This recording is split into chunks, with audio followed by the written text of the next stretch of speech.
প্রিয় নেতৃবৃন্দ এবং আজকের যাদের জন্য আয়োজন, আজকের আমার সামনে উপবিষ্ট যে এলাকার অত্র এলাকার সাধারণ মানুষ, সেই সাধারণ মানুষের উপস্থিতিতে আমরা আজকের এই ইফতার মাহফিল অনুষ্ঠিত করতে যাচ্ছি।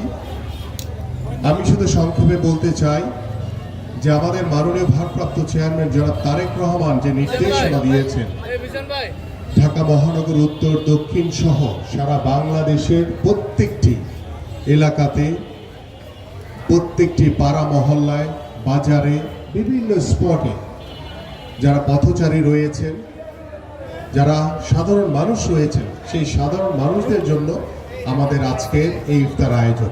এবং এই ইফতার আয়োজন শুধু আজকের জন্য নয়, আমরা ইফতার সারা মাস ব্যাপী করব। ঈদের আগের দিন পর্যন্ত আমাদের এই ইফতার মাহফিল চলমান থাকবে, আমাদের এই ইফতার বিতরণ চলমান থাকবে।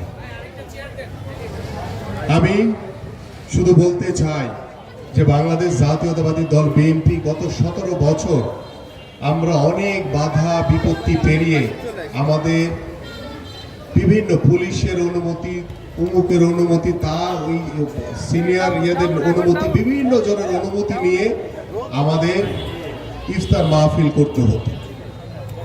আমরা সেই সময় ইফতার মাহফিলে আমরা অনেক বাধা বিপত্তি পেরিয়ে, এবং ইফতার মাহফিল থেকেও দেখা গেছে যে আমাদের অনেক নেতা কর্মীদেরকে অ্যারেস্ট করে নিয়ে গেছিল এই স্বৈরাচার ফ্যাসিস্ট সরকার।